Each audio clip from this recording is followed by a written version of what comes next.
우리나라 뇌졸중 사망자 수는 10만 명당 약 80여 명. 단일 질환 사망 원인 1위, 뇌졸중. 뇌졸중은 뇌혈관이 막히는 뇌경색과 뇌혈관이 터지는 뇌출혈로 나뉘는데 최근 청장년층의 뇌출혈 경보가 커졌다. 한순간에 발생해서 사망에 이르거나 심각한 후유증을 동반하는 뇌출혈. 오늘 톡톡TV 닥터에서는 S중앙병원 백병석 신경외과 전문의와 함께 뇌출혈의 원인과 치료법에 대해 알아본다.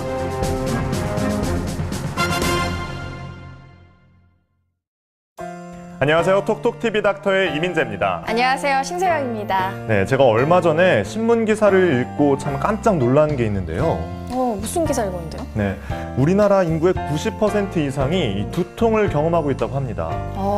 저도 가끔 두통 때문에 고생을 하긴 하는데 90%까지 될 줄 몰랐어요. 네, 참 많은데요. 사실 이 두통만큼 흔한 질환이 없죠. 하지만 사람들이 대수롭지 않게 여기는 경우가 참 많은데요. 이 두통을 방치했다가는 심하면 만성 질환으로 커지거나 심할 경우에는 이 뇌출혈이나 뇌경색까지 이어진다고 합니다. 뇌출혈 같은 경우에는 사실 1960년대에는 뇌혈관 질환 중에서 46.1%나 차지할 정도로 굉장히 높았다고 해요. 네. 최근에는 좀 감소되기는 했지만 아직도 이 30, 40대에게서 이 뇌출혈의 발생 비율이 높다고 하는데 또 최근에는 이 탤런트 안재욱 씨가 미국에서 뇌출혈 수술을 받아서 참 충격을 줬었잖아요. 네, 그렇죠. 이 두통, 앞서서 얘기했지만 두통을 방치하면 또 뇌출혈이 된다고 하니까 미리미리 예방해야 될 것 같습니다. 네, 맞습니다. 그래서 오늘 이 시간에는 S중앙병원 신경외과 백병석 과장님 모시고 우리 머릿속에 시한폭탄과도 같은 이 뇌출혈에 대해서 자세히 살펴보겠습니다. 네, 과장님 안녕하세요. 네, 안녕하세요. 과장님, 아까 화면에서도 봤는데 이 뇌출혈의 직접적인 원인은 뭘까요? 뇌출혈의 원인은 이제 고혈압 같은 걸 오랫동안 앓아 생기는 혈관 병증에 의한 고혈압성 뇌출혈, 그다음에 뇌동맥류나 아니면 뇌혈관 기형이 파열되는 그런 뇌출혈 등이 있고, 이런 것들은 이제 그냥 갑자기 발생하는 자발적 뇌출혈이고, 그다음에 외상에 의해서 발생하는 외상성 뇌출혈 등이 있습니다. 가장 흔한 거는 이제 고혈압을 오랫동안 앓아 생기는 고혈압성 뇌출혈이 가장 흔하죠. 사실 지주마카도 그렇고 뭐 결찰술, 조영술 너무 단어가 굉장히 어려운데 조금 쉬운 말로 풀이해 주신다면 어떻게 할 수 있을까요? 지주마카 출혈이란 거는 그러니까 뇌를 싸고 있는 얇은 막인데 이제 그 막을 따라서 이렇게 피가 쫙 퍼진다 그렇게 생각하시면 되고, 동맥류라는 거는 우리말로 류라는 건 꽈리란 뜻인데 혈관이 부분적으로 이렇게 풍선처럼 부풀어 오른다고 생각하시면 됩니다. 그래서 우리가 풍선을 계속 불다 보면 언젠간 터지잖아요. 네, 그렇죠. 그런 식으로 쉽게 이해하시면 되겠습니다. 증상은 어땠나요? 무서운 게 이 동맥류가 있지만은 평소에는 증상이 없습니다. 대부분 증상이 없고 그냥 머릿속에 정말 시한폭탄처럼 가지고 있다가 어느 순간 터지게 되면은 굉장히 극심한 두통을 겪게 되고, 예. 또 어떤 경우는 거의 뭐 직사하는 경우가 한 30% 이상 되고요. 그래서 평소에 증상이 없다는 게 무서운 겁니다. 또 한 가지 궁금한 게 우리가 흔히 중풍이라고 하는 이 뇌졸중은 그러면 뇌출혈하고 같은 말로 쓸 수 있는 건가요? 뇌졸중은 이제 두 가지로 구분이 됩니다. 그러니까 혈관이 막혀서 생기는 허혈성 뇌졸중. 이게 흔히 우리나라 분들이 이해하시는 풍, 허혈성 뇌졸중, 즉 뇌경색이고요. 그다음에 뇌졸중 안에는 또 혈관이 터져서 생기는 출혈성 뇌졸중, 흔히 이해하시는 뇌출혈, 이 두 가지를 다 포함하는 게 바로 뇌졸중, 이렇게 이해하시면 되겠습니다. 네. 한마디로 뇌졸중은 이 뇌출혈하고 뇌경색을 포함한다는 말씀이시죠? 그렇습니다. 그러니까 뇌졸중이 뇌경색과 뇌출혈로 나뉜다고 말씀을 하셨는데, 사실 그러면 혈관이 막혀서 생기는 뇌경색, 혈관이 파열돼서 생기는 게 뇌출혈. 왠지 파열된 뇌출혈이 더 위험할 것 같아요. 사실 둘 다 위험하지만 치료나 뭐 후유증 면에서는 뭐 어떻게 다른가요? 특히 이제 고혈압성 뇌출혈인 경우에는 그 뇌세포 실질내에 생기게 되는데, 그 터지는 순간 그 피가 찬 부분의 뇌세포는 비가역적으로 뇌세포가 괴사됩니다. 그러니까 한번 쉽게 말씀드려서 뇌세포가 죽게 됩니다. 비가역적으로 뇌세포가 기능을 잃고 상실하게 되는 거고, 혈관이 막혀 생기는 뇌경색의 경우는 좀 시간의 여유가 있습니다. 그래서 발병하고 나서 3시간 또는 6시간 정도 그 시간 안에 막힌 혈관을 뚫어주게 되면은 기능을 잃었던 뇌세포가 다시 기능을 회복할 수가 있습니다. 그런 가역적인 부분이 있기 때문에 뇌출혈의 경우는 처음 발병하는 순간부터 많은 부분의 어떤 상실이 있고, 뇌경색의 경우에는 어떤 시간의 여유가 있어서 빨리 응급실에 오셔서 치료를 받게 되면은 다시 어떤 신경학적 후유증 없이 회복할 수 있는 그러한 가능성이 있습니다. 한마디로 뇌출혈 같은 경우는 한번 발생하면은 다시 그 이전의 상태로 되돌릴 수는 없다는 말씀이시죠? 특히 이제 고혈압성 뇌출혈의 경우에 그렇습니다. 예. 그럼 다른 뇌출혈 상황은 그래도 조금 더 나은 상황인 건가요? 동맥류 파열에 의한 지주막하 출혈인 경우에는 뇌 실질내에 생기는 게 아니라 뇌를 싸고 있는 막을 따라서 쭉 퍼지는 거기 때문에 그 혈관 꽈리만 잘 빨리 치료를 해주면은 출혈이 흡수가 되면서 특별한 후유증 없이 회복될 수 있는 가능성이 또 있습니다. 앞서서 이제 이민재 아나운서가 오프닝에서 얘기를 했지만 두통도 사실 방치를 하면 뭐 뇌출혈로 이어질 수 있다라는 얘기를 했는데 사실인가요?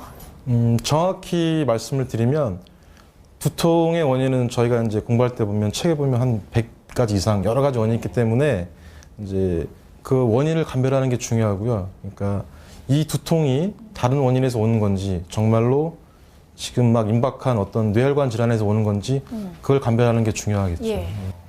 두통을 방치하면 뇌혈관 질환이 되는 게 아니라 많은 여러 가지 두통의 원인 중에서 이 두통의 원인이 어떤 뇌혈관 질환에 의한 것이 아닌지 그것을 감별하는 게 중요합니다.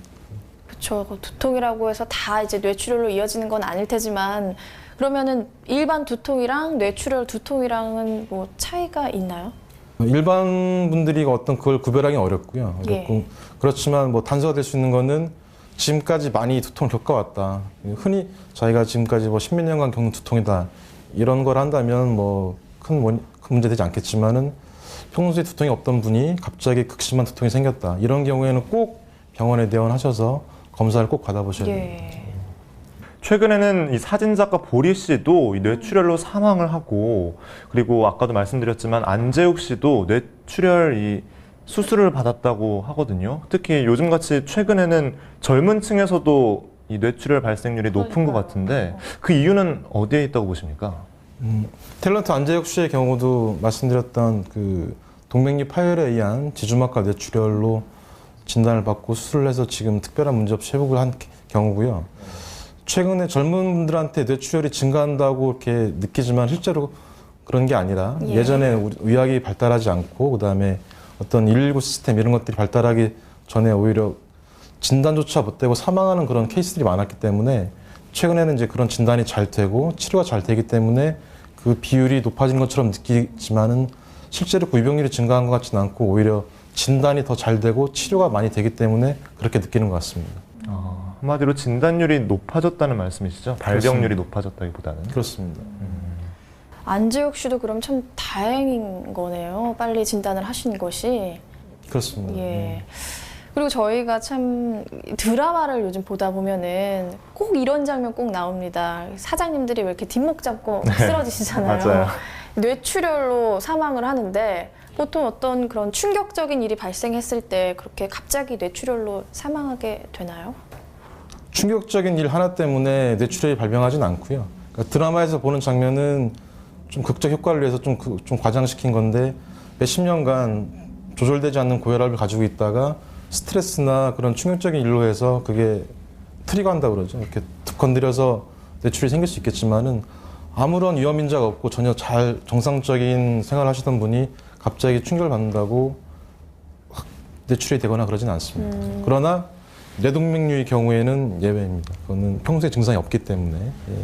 예. 뇌동맥류를 제외하고 나서는 역시 드라마는 드라마일 뿐이라는 말씀이시죠? 그렇습니다.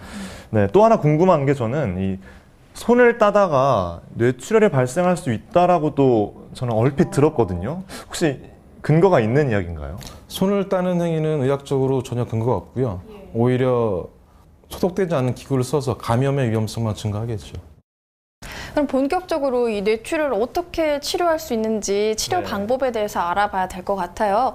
뇌출혈, 아까 3가지 원인, 크게 고혈압에 의한 뇌출혈, 그다음에 뇌동맥류 파열에 의한 뇌출혈, 그다음에 이제 외상에 의한 뇌출혈이 있다라고 말씀을 해주셨는데, 그럼 먼저 이 고혈압에 의한 뇌출혈 치료 방법은 어떻게 되나요? 예, 고혈압성에 의한 뇌출혈인 경우에 이제 아까 말씀드렸듯이 뇌 실질내에 생기게 되는데, 출혈량이 많지 않으면은 이제 혈압을 조절하고 뇌 부종을 경감시키는 약을 쓰면서 그런 보존적인 치료를 하게 됩니다.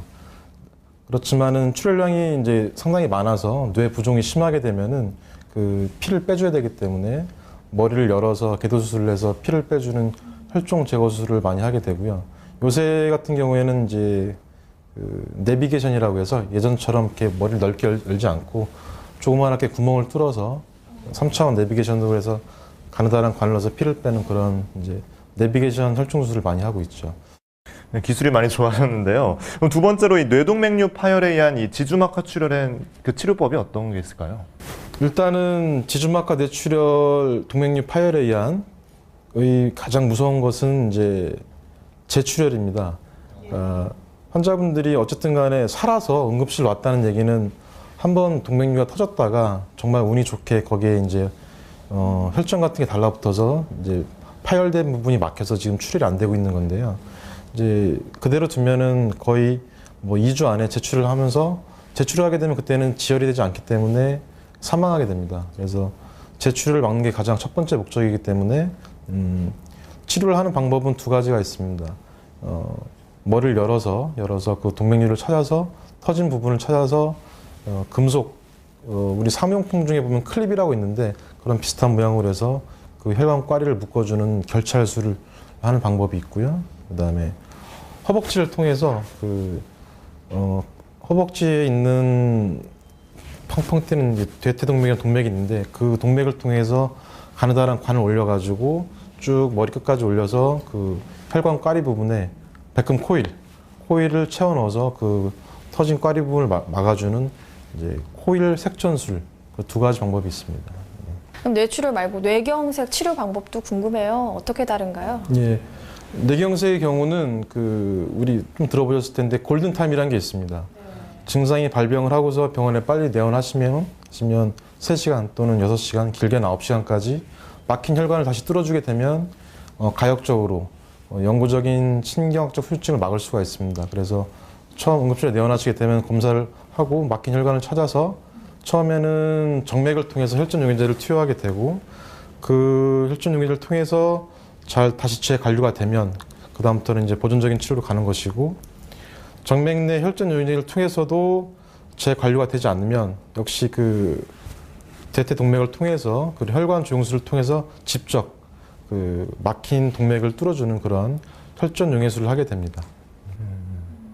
이렇게 환자들의 케이스마다 정말 다양한 치료법이 있는 것 같은데, 사실 저는 뇌는 한번 손상되면은 이렇게 회복되기가 굉장히 어렵다고 들었거든요. 그러면은 이렇게 수술이나 치료 후에 회복 가능성은 높은 편인가요? 말씀드렸듯이 고혈압성 뇌출혈인 경우에는 치료의 목표가 더 이상의 악화와 그 재발을 막는 데 있습니다. 한번 발병하는 순간에 뇌세포는 괴사가 되고 여러 가지 후유증을 낳게 됩니다. 예를 들어서 한쪽 편마비라든지 언어장애, 또 구음장애 또는 기억력장애.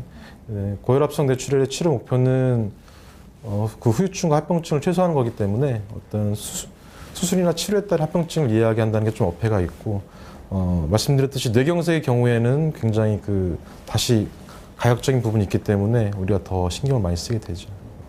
그럼 후유증이 생기는 경우와 안 생기는 경우의 비율이 어느 정도로? 어떻게 보면은 이미 지금 안 좋게 오셨기 때문에 후유증이나 합병증을 이야기한다는 게 조금 그 어폐가 있습니다. 지금 이미 믿져야 본전이란 말이 있듯이 좀 안 좋은 증상으로 오셨기 때문에 어떤 노력을 해서 좋아질 수 있는 부분이 있으면 저희들도 참 좋은 거고, 그러나 응급실에 오셨을 때의 상태가 제일 중요하신 것 같아요. 그럼 뇌 수술 후에 아까 의사 선생님께서 말씀을 해주셨는데 약간 뭐 치매라든지 다른 병도 생기나요? 그렇습니다. 그 뭐 치매 같은 경우에 크게 이제 원인이 두 가지가 있는데 뇌경색 또는 뇌출혈 뒤에 생기는 치매를 혈관성 치매라고 합니다. 그래서 어떤 병의 자연 경과에 따라 생길 수 있는 하나의 과정이죠. 네, 그럼 이렇게 치료를 받고 나서 이렇게 재발할 가능성도 있나요? 그렇습니다. 관리가 잘 되지 않으면 또 얼마든지 재발할 수 있고 더 악화될 수가 있습니다. 그래서 어떤 고혈압의 조절, 당뇨가 있으신 분들은 당뇨의 조절, 그다음에 금연, 적당한 운동 이런 것들이 체계적으로 관리가 되지 않으면 다시 재발하고 그런 분들이 많이 있고 점점 나빠지면서 결국에는 이제 우리 보셨을 텐데 거의 침대에 누워 계신 분들 있잖아요. 여기. 그렇게까지 될 수 있기 때문에 아주 철저한 관리가 필요하죠. 우리가요, 이 소화가 안 되거나 장이 아플 때는 병원에 가서 내시경은 바로 받잖아요. 네, 그렇죠. 그런데 이제 두통이 왔을 때 이것이 뇌출혈인가 하고 병원을 찾기는 사실 좀 부담스러운 게 사실이에요. 뇌 CT 촬영을 하게 되면 좀 비용도 만만치 않을 것 같고 그래서 병원 가기가 좀 쉽지가 않은데 병원 가기 전에 미리 좀 알아볼 수 있는 방법은 없을까요? 결론적으로 말씀드리면 방법은 없습니다. 네. 병원에 오셔야 되고 여기서 검사를 하셔야 되고 뇌혈관을 보는 뇌혈관종 CT의 경우 본인 부담금이 10만 원에서 20만 원 사이 정도 됩니다. 우리나라 사람들이 흔히 선호하는 뭐 그런 건강보조식품이나 그런 거에 비해서 그리 많은 투자라 생각되지 않고요. 또 뇌라는 거는 굉장히 우리 생명과도 관계가 되고 아주 중요한 부분이기 때문에 그리 뭐 비싼 투자는 아니라고 생각됩니다. 사실 유비무환이라고 무엇이든지 치료보다는 예방이 참 중요하다고 생각을 하는데요. 예. 특히 이렇게 아무런 예고도 없이 찾아오는 이 뇌출혈 같은 경우는 특히 예방이 중요할 것 같은데 특별한 예방법이 있을까요? 흔히 많이 들으시는 성인병의 예방과 동일하다고 생각하시면 됩니다. 또 그만큼 중요하다고 말씀드릴 수 있겠습니다. 고혈압 있으신 분들은 철저하게 계속 고혈압에 대한 철저한 관리를 하시고 당뇨 마찬가지고 그다음에 싱겁게 먹는 습관, 적당한 운동, 금연, 금연 그런 것들이 상식적인 얘기지만 그만큼 중요하다는 얘기가 되겠습니다. 적당한 운동, 또 음주랑 흡연을 하지 않는 거, 뭐 식습관 이런 것들 늘 나오는 얘기거든요. 정말 건강하게 살려면 이것이 가장 기초가 될 것 같은데 그래도 일단 이 질환이 혹시 유전이 있는지 궁금하거든요.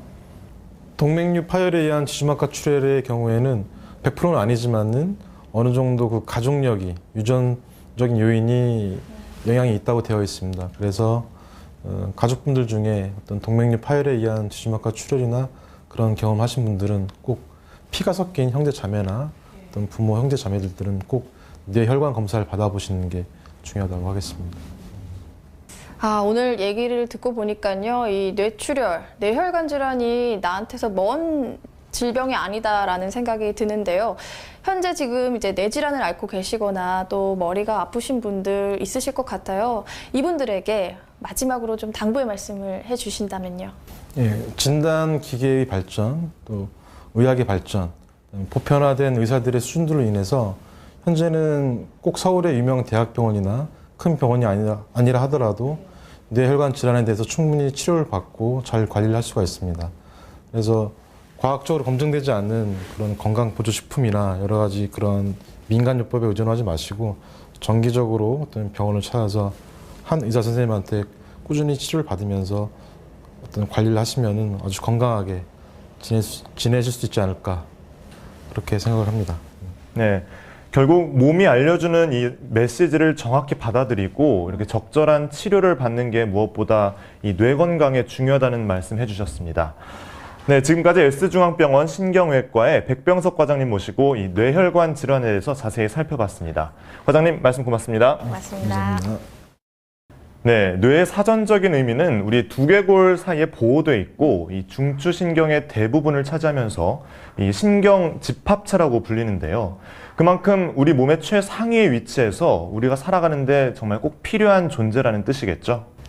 네, 사람 뇌의 무게는 1.4kg에 우리 몸의 2% 정도를 차지하고 있다고 해요. 좀 작은 부분인 것 같지만은 또 뇌의 기능이 참 우리 몸에서 중요한 기능을 하고 있잖아요.